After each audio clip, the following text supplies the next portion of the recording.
மேலூர் தொகுதியைச் சேர்ந்த அரிட்டாப்பட்டி, வல்லாளப்பட்டி, கிடாரிப்பட்டி, நரசிங்கம்பட்டி, கல்லம்பட்டி, தெற்கு தெரு, சூரக்குண்டு, மாங்குளம், அழகர் கோயில், புலிப்பட்டி, மீனாட்சிபுரம் போன்று கிட்டத்தட்ட 1 லட்சம் மக்கள் தொகையை கொண்ட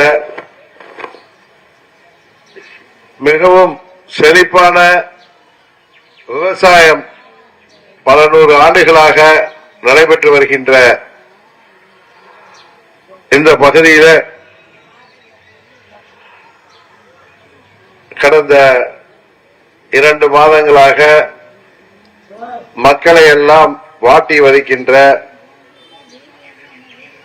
பீதியடைய செய்கின்ற, இங்கிருந்து நாமெல்லாம் வெளியேற்றப்பட்டு விடுவோமோ, பல தலைமுறைகளாக வாழ்ந்து வருகின்ற பகுதி, குடியிருந்த வருகின்ற பகுதி, விவசாயம் செய்து வருகின்ற பகுதி, இந்த பகுதியை விட்டு நாம் வெளியேறி விடுவோமோ, வெளியேற்றப்படுவோமோ என்கிற அச்சத்தில் இந்த பகுதியில் உள்ள பல ஊர்களைச் சேர்ந்த பெரியோர்களும் தாய்மார்களும் இளைஞர்களும் மாணவர்களும் குழந்தைகளும் கடந்த 2 மாதங்களாக போராடி வருகிறீர்கள். எனது அன்பு நண்பன் மறைந்த மேலூர் சாமி அவர்களின் தொகுதியில இன்றைக்கு சாமி அவர்கள் இருந்திருந்தால் நீங்கள் எல்லாம் இந்த அளவுக்கு அச்சப்பட்டு தினமும் போராடுகின்ற சூழ்நிலை வராமல் அவர் முறையிலேயே அதை கிள்ளி எறிந்திருப்பார் என்பது எல்லோருக்குமே தெரிந்த ஒன்று. நான் இங்கே அரசியல் பேச வரவில்லை. உங்களில் ஒருவராக என் அன்பு நண்பன் சாமி அவர்களின் நினைவோடு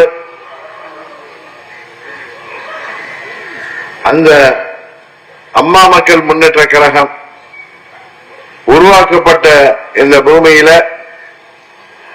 மேலூர் பகுதியில இப்படி ஒரு பிரச்சனை இருக்கிறது என்றாலும் நான் ரத்தின சுருக்கமாக ஒன்றை சொல்லிக் கொள்கின்றேன். உறுதியாக இந்த டங்ஷன் திட்டம் இங்கு உறுதியாக வராது.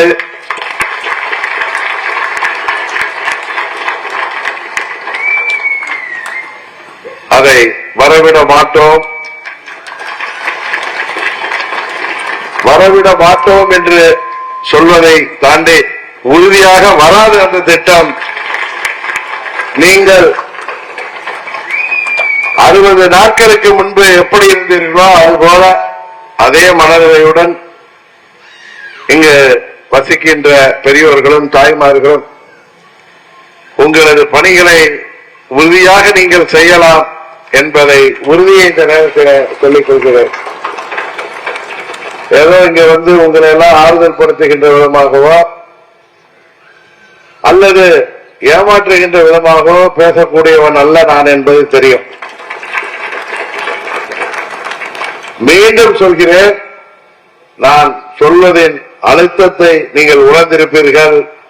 உறுதியாக இந்த திட்டம், டங்ஷன் திட்டம் இந்த பகுதியில வராது என்பதை மீண்டும் மீண்டும் உங்களுக்கு தெரிவித்துக் கொள்கின்றேன். எனக்கு முன்னாலே பேசிய பெரியவர் சொன்னது போல இந்த திட்டத்திற்கு இங்கே டங்ஷன் கிடைப்பதால் மத்திய அரசாங்கத்தின் சுரங்கத்துறை கடந்த ஆண்டு செப்டம்பர் மாதத்திலேயே தமிழ்நாட்டு அரசாங்கத்திற்கு கேட்டு அதை பற்றி அவர்கள் ஆராய்ந்து இந்த ஆண்டு பிப்ரவரி மாதத்திலிருந்து தொடங்கிய அந்த ஏல நடவடிக்கைகள் நவம்பர் மாதம் தான் முடிவடைந்தது. இந்த பகுதி பல்லுயிர் வாழ்கின்ற பகுதி, சமண படுகைகள் இருக்கிறது. ஒரு தொல்பொருள் பாதுகாப்புக்கு ஏற்ற பகுதி என்பதை கடந்த ஆண்டு செப்டம்பர் மாதமே அந்த கடிதம், இங்கே இந்த டங்ஷன் எடுப்பதை பற்றிய கடிதம் வந்த பொழுதே இங்கே உள்ளவர்கள், நான் யாரையும் அரசியலுக்காக சொல்லவில்லை, அந்த கடிதம் யாருக்கு வந்திருக்கும் என்பதும் உங்களுக்கு தெரியும். அவர்கள் அன்றைக்கே இதற்கு மறுப்பு தெரிவித்து, இந்த பகுதி அடர்த்தியான மக்கள் தொகை உள்ள பகுதி, இந்த பகுதியில தொன்மையான சமண படுகைகள் இருக்கின்றது, பல்லுயிர் வாழ்கின்ற பகுதியாக அறிவிக்கப்பட்டிருக்கின்றது என்பதை ஒரு பதில் கடிதம் மறுப்பாக சொல்லி இருந்தாலே இத்தனை அச்சத்திற்கு நாம் ஆளாகி இருக்க வேண்டிய தேவையில்லை. அதை புரிய வேண்டியவர்கள் உங்கள் போராட்டத்தின் குரலை கேட்டுவிட்டார்கள். உறுதியாக அந்த திட்டம் வராது என்ற செய்தியை இன்றைக்கு காலையில் கூட நான் அவரு திருச்சியிலிருந்து இங்கு வருவதற்கு முன்பு பிள்ளையார்பட்டி கோயிலுக்கு சென்ற பொழுது முக்கியமான ஒரு தலைவரிடம் பேசிவிட்டு வந்தேன். நீங்கள் அங்கே சென்று அந்த திட்டம் வரவே வராது என்று அவரிடம் உறுதியாக சொல்லும்படி சொல்லி அனுப்பினார். எதற்காக சொல்கின்றேன் என்றால், இந்த துறையின் அமைச்சர் மாண்புமிகு கிஷன் ரெட்டி அவர்கள் நமது மாநிலத்தின் தேர்தல் பொறுப்பாளராக இருப்பவர். பாரதிய ஜனதா கட்சியின் தேர்தல் பொறுப்பாளர் மாத்திரமல்ல, எப்பொழுதெல்லாம் தேர்தல் வந்ததோ அப்பொழுதெல்லாம் கிஷன் ரெட்டி இங்கே வருவக்கூடியவர்.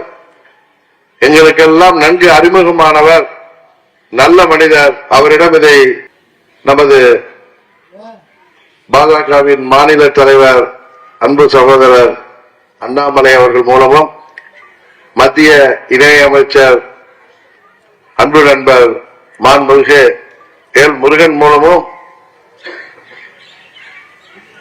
இதை பற்றி விளக்கமாக அவரிடம் தெரிவிக்கப்பட்டிருப்பது உங்களுக்கு தெரியும். சில பேர் கேட்கலாம், அதுக்கப்புறம் எதுக்கு இந்த பகுதியை விட்டுட்டு இப்படி ஒரு அறிவிப்பு கொடுத்திருக்கிறார்களே என்று. இதெல்லாம் அப்படியே நீர்த்து போய்விடும். இதை பற்றி எந்த ஆராய்ச்சி வந்தாலும் உங்கள் எதிர்ப்பை அவர்கள் பதிவு செய்வார்கள். அதனால்தான் நான் உறுதியாக சொல்கிறேன், இந்த திட்டம் உறுதியாக வராது, அதற்கான முயற்சியும் இருக்காது. ஒருவேளை இருந்தால் நாங்கள் அனைவரும் உங்களுடனே தோளோடு தோளில் நின்று இந்த திட்டம் பற்றி மத்திய அரசாங்கம் நினைக்கவே முடியாத அளவிற்கு அந்த திட்டம் இந்த பகுதி மாத்திரமல்ல, தமிழ்நாட்டில் எந்த பகுதியிலுமே வருவதற்கான வாய்ப்பே இல்லை என்று சொல்லும் அளவிற்கு அரசியலை எல்லாம் தாண்டி உங்களில் ஒருவனாக நான் மாத்திரமல்ல, அம்மா மக்கள் முன்னேற்ற கழகம் மாத்திரமல்ல, இன்னும் பல இயக்கங்கள் உங்களுக்கு ஆதரவாக இங்கே இருப்பார்கள். ஏன் தமிழ்நாடு பாரதிய ஜனதா கட்சியும் உங்களுக்கு ஆதரவாகத்தான் இருக்கிறது. அதுதான் உண்மை. இதை நான் ஏதோ கூட்டணி கட்சி என்ற முறையில் சொல்லவில்லை. நீங்கள் செய்திகளை ஊடகங்களிலும் பத்திரிகைகளிலும் பார்த்து வந்திருப்பீர்கள், படித்து வந்திருப்பீர்கள். சரியான முயற்சி செய்திருக்கிறார்கள். அந்த முயற்சி வெற்றியடைந்து விட்டது என்று நான் சொல்லுவேன். காலப்போக்கிலே நீங்கள் அதை புரிந்து கொள்வீர்கள் என்பதை மீண்டும் இந்த நேரத்திலே தெரிவித்துக் கொள்கின்றேன். இந்த பகுதியில உள்ள முல்லை பெரியாறு பாசன சங்கத்தைச் சேர்ந்த நிர்வாகிகளுக்கும் உறுப்பினர்களுக்கும் மற்றும் விவசாய சங்கங்களைச் சேர்ந்த நிர்வாகிகளுக்கும் உறுப்பினர்களுக்கும், இந்த பகுதியைச் சேர்ந்த பெரியோர்களுக்கும் தாய்மார்களுக்கும் இளைஞர்களுக்கும் மாணவர்களுக்கும், என் சிறு குழந்தைகள் வரை இங்கே வந்திருப்பவர்களுக்கு நான் உறுதியாக சொல்லிக் கொள்ள கடமைப்பட்டிருக்கின்றேன். அந்த செய்தியை சொல்லத்தான் இன்றைக்கு வந்திருக்கின்றேன். முழுவதுமாக இந்த திட்டம் இங்கே நடைமுறைப்படுத்தாது என்கிற உறுதியை தெரிந்து கொண்ட பிறகுதான் நான் இங்கே வந்திருக்கிறேன். வராது அந்த திட்டம், வரவிட மாட்டோம் நாம் என்பதை உறுதியாக தெரிவித்துக் கொள்ள விரும்புகிறேன். வேற எதுவும் கேட்கணுமா? வேற எதுவும் சொல்லுமா? நான் உறுதியான உறுதிகளை பெற்ற பிறகுதான் நான் வரணும்னு வந்தேன். நான் ரெண்டு முன்னாடி வந்திருப்பேன். நான் பொறுமையாக காலம் காத்திருந்தது. இந்த திட்டத்தை மத்திய அரசு கொண்டு வராது என்கிற உறுதியான தகவலை சொல்ல வேண்டியவர்களிடமிருந்து, பெற வேண்டியவர்களிடமிருந்து பெற்ற பிறகுதான் நான் இங்கே வந்து உங்களிடம் சொல்கிறேன்.